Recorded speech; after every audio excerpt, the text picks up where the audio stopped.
পিঙ্কু, তুমি কারে বোকা বানানোর চেষ্টা করো। শুধু দর্শক, যে কারণগুলো দেশে না ফেরার পিঙ্কু বলেছে সেই কারণগুলো আপনাদেরকে ব্যাখ্যা করছি। প্রথমত, তার ছেলে ওখানে পড়াশোনা করে, তার ছেলে পড়াশোনা শেষ হবে না আগামী বেশ কয়েক বছরও। সুতরাং ছেলের কারণ যদি না আসে তাহলে সেটা তার আশা হচ্ছে না। দ্বিতীয় কারণ বলেছে যে তারেক রহমান দেশে যাচ্ছে না, তারেক রহমান দেশে থাকতে পারেনি, দেশে গেলে তাকে ফাঁসি দিয়ে দিত শেখ হাসিনা। আর বর্তমানেও বিএনপি সরকার ক্ষমতা নেই, ক্ষমতায় আছে এনসিপি জোট সরকার। যে এনসিপি তার কথায় 32 নম্বর ভাঙে, ওর বাড়ি ভাঙে, ওকে ওখানে যাওয়া নিষিদ্ধ করে, ওকে ফালাই দিবে, ওকে ঘাড় ফালাই দিবে। এমনকি মির্জা ফখরুল ইসলাম আলমগীর, মির্জা আব্বাস একেও এবার একটা থ্রেট দেয় পিঙ্কু। ওর তো মারাত্মক ক্ষমতা। তো দেশে গেলে তার নিরাপত্তাজনিত কোনো সমস্যা নেই, তার একে নিরাপত্তাজনিত সমস্যা এখনো আছে। সে বলেছে যে সে ওখানে চাকরি করে, তার চাকরি করার দরকার নেই। সে যে মালপানি কামাইছে অলরেডি, বিভিন্ন ধান্দাবাজি করে, ধান্দাবাজির কথা আমাদের জানা আছে খুব ভালো করে, বিভিন্ন রকম দুর্নীতি, পাসপোর্ট দুর্নীতি, এই দুর্নীতি ও দুর্নীতির সাথে এই পিঙ্কু জড়িত ছিল। জামাতের কাছে প্রচুর পয়সা খাইছে, এখনো খায়। দেখবেন জামাতের বিরুদ্ধে, জামাতের পার্টির বিরুদ্ধে সে যেটা বলে গা ছাড়া ধরনের একটা সমালোচনা করে, কিন্তু সে এই যে জামাতের নেতাদের গোয়া চাইটা ফাটাই ফেলছে। দ্যাট মিনস সে প্রচুর টাকা সেখান থেকে খাইছে, এখনো খায়, এবং ভিউ ব্যবসা করে প্রচুর টাকা ইনকাম করছে। বিএনপির পোলাওদেরকেও সে বোকা বানাইছে, বহু সাবস্ক্রাইবার তার বিএনপির 14 বানিয়েছে, বিএনপি 14 হয়েছে, সানন্দে 14 হয়েছে, এখনো হচ্ছে। সুতরাং এর কাছে টাকা কামাচ্ছে, ভিউ ব্যবসা করতেছে, টাকার কোনো সমস্যা নাই। যে টাকা সে লোন করছে ওই যে লেখাপড়ার নামে বিভিন্ন কারণে, এছাড়া বিভিন্ন লোনে, যেমন ধরেন একটা লোন আছে তার 40,000 ইউরো, এইটাও সে তার জন্য ব্যাপারই না, কোনো ইচ্ছা করে সে দেয় না। সে বলছে তার পাসপোর্টের জন্য সে যেতে পারছে না। পাসপোর্ট, বাংলাদেশের পাসপোর্ট তো সে ফ্রান্স গভর্নমেন্টের কাছে জমা দিচ্ছে, কথা রেফিউজি অ্যাপ্লিকেশন করতে এসেছে।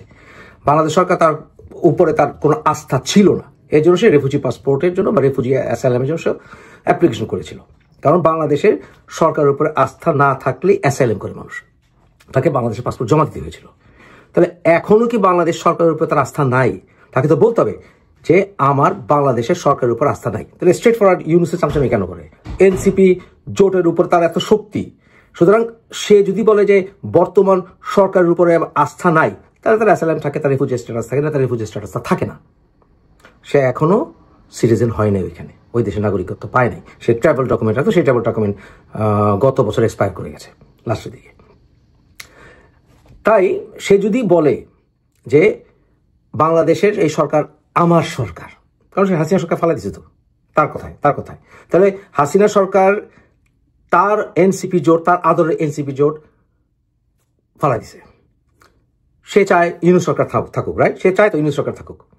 তাহলে ফ্রান্স গভর্নমেন্ট যদি মনে করে সে যে দলকে সরকারে থাকুক চায়, ওই দলই সরকারে আছে, তাহলে তার রিফিউজি স্ট্যাটাসটা ভুয়া হয়ে যায়, তার রিফিউজি অ্যাপ্লিকেশন ভুয়া হয়ে যায়। সুতরাং তার পাসপোর্ট নাই এই অজুহাতে সে ফ্রান্সে আছে, এই কথাটা ভুয়া।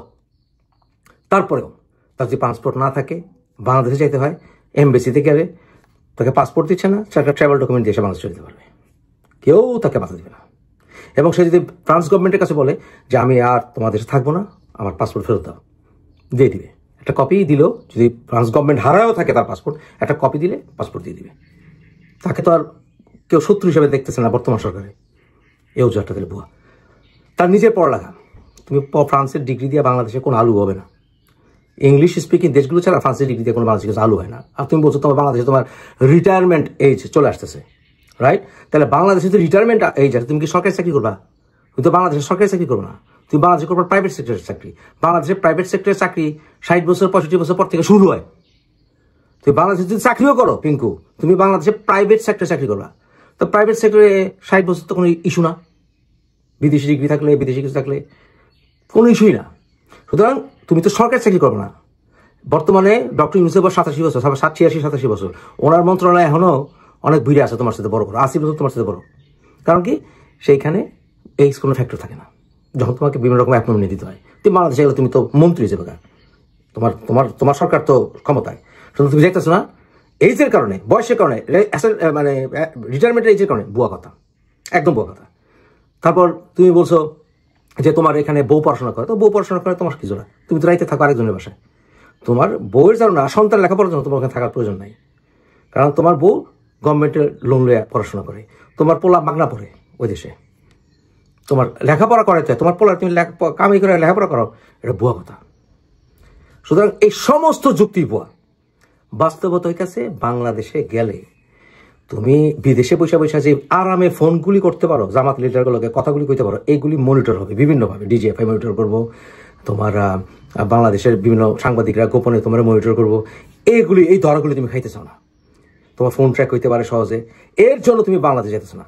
অন টপ অফ ইট বাংলাদেশের আর্মি তোমার গোয়া মাইরা ছেড়ে দিব, এর জন্য তুমি বাংলাদেশ যেতেছো না, আর কোনো কারণ না। সত্যি কথা বল, সত্যি কথা বল, বুঝছেন দর্শক? আপনাকে কেমনে শুধু বানায় এই স্যামরা। আর ফাইনালি সে যে সকল কারণগুলো দেখিয়েছে যে এইসব কারণে সে দেশে যাচ্ছে না, যে কারণগুলো আপনাদেরকে বললাম, সেই কারণগুলো অ্যাসাইলাম সিক করার কারণ না জেনিভা কনভেনশনে। সুতরাং এই কারণগুলো দেখিয়ে সে ফ্রান্সে থাকতে পারবে না অ্যাসাইলাম করার পর। এখন কথা হচ্ছে, সে অ্যাসাইলাম উইথড্র করলে সে তো বাংলাদেশি পাসপোর্ট সে পেতেই পারে ইজিলি আরও। আর বাংলাদেশের পাসপোর্ট যদি অ্যাসাইলাম উইথড্র না করে চায়, তাহলে তার আর ওই রেফিউজি স্ট্যাটাসটা থাকে না। আর সে যদি অ্যাসাইলাম থেকে সে যদি স্টুডেন্ট ভিসা যেতে চায় বা ওয়ার্ক ভিসায় যেতে চায়, সেটা প্রায় অসম্ভব হয়ে দাঁড়াবে, কারণ সেটা এক্সট্রিমলি ডিফিকাল্ট ইমিগ্রেশন ম্যাটার। সুতরাং সেই যে কারণগুলো দিয়েছে সবই হচ্ছে অজুহাত, ভুয়া কারণ। বাস্তবতা হচ্ছে এ কোনোদিন বাংলাদেশে যেতে চাইবে না, কোনোদিন যেতে চাইবে না। সে এবং তার সঙ্গীরা যে মাস্টার প্ল্যান করেছে বাংলাদেশকে ধ্বংস করে দিয়ে তারা বিদেশ ভাগবে। আর এই পিঙ্কু কোনো দিন বাংলাদেশে আসতে চাইবে না যতক্ষণ না পর্যন্ত তাকে লাথি মেরে ফ্রান্স থেকে না ভাগানো হয়। ফ্রান্স গভর্নমেন্ট অলরেডি জানে তার ব্যাপারে, যথেষ্ট জানানো হয়েছে। দেখা যাক, দিল্লি হানুস দুরাস, দিল্লি হানুস দুরাস, দেখা যাক, ধৈর্য রাখেন।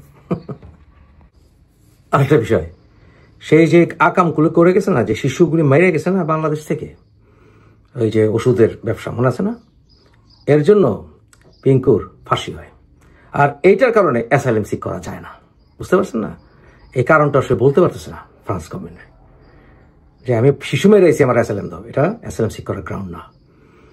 বাংলাদেশে গেলে ওর যে ওই মামলা আবার পুনর্জাগি যেতে হবে, এটা সে জানে ভালো করে, বুঝছেন না? আর বিএনপি সরকার সামনে আসলে ওরে যে ধরবে এটাও জানে, তাই ময়রা গিয়াও চাইব বিএনপি জানি ক্ষমতা না আসে, বুঝতে পারছেন? এখন কইতে পারেন মুবাজ্জির ইসলাম আপনি দেশে যান না কেন?